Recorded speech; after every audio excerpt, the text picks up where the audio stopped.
Chapter B, Kindergarten and Preschool, 3 to 6 years. To those with normal hearing, sound is an auditory perception, but the sound waves can reach us in other ways. In addition to feeling the sound waves in the ears, these waves can be felt through the skin and the bones in all parts of the body. To the deaf child, music is thus primarily a series of vibrations which are perceived and transported to the brain along other lines than the auditory organ and the hearing aid. Nevertheless, these vibrations can carry rhythms, sounds, and melodic sequences and cause reactions leading to activities of great value to the deaf child. The deaf child's experience of music is different from that of the normal hearing. By touching the sound source, for example by sitting on the loudspeaker, by feeling the vibration in the floor, by touching the musical instrument, or by touching his own or another person's voice apparatus, the larynx, the deaf will have a contact vibration sensation of sound, of speech and song, of sounds and music.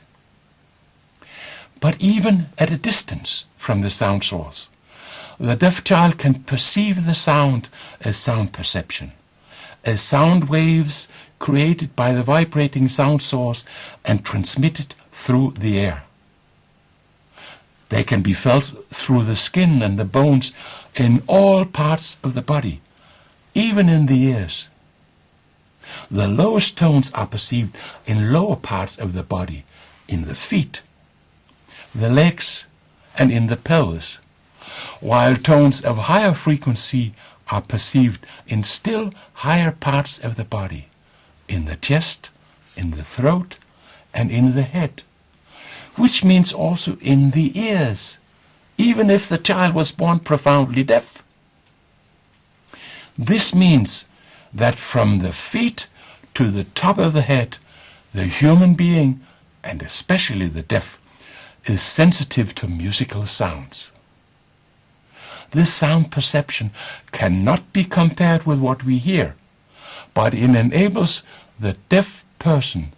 to be in contact with the surrounding world of sounds, and in some extent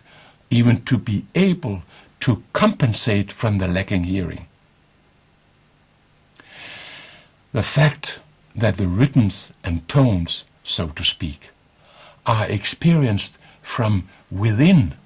as vibrations connected with the auditory input, which means kinesthetically and auditorically rather than visually, gives rise to a spontaneous desire of the deaf and hearing impaired person to transform the rhythmical musical influence perceived into his own form of expression, such as movements, mimicry, speech, and singing. Music therapy in kindergarten and preschool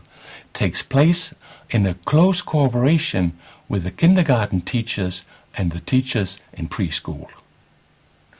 The work comprises auditory training and sound perception with a vibration bench, drums and tone bars, training of the accents in music and speech, exercises in phonation with wind instruments, for example reed horns, musical voice treatment, speech therapy, and articulation with tone bars and spectral converter, response training, expressive movements to music, etc. All this happens as a play game, with content and structure, with the purpose of developing the deaf and hearing impaired child's consciousness about the world of sound, and auditory training of the residual hearing, an improvement of a rhythmic melodic voice and speech, an increased control and movements of the body, eye-hand coordination, an improvement of body consciousness, and apprehension of form, and a development of joy in creativity and social behavior.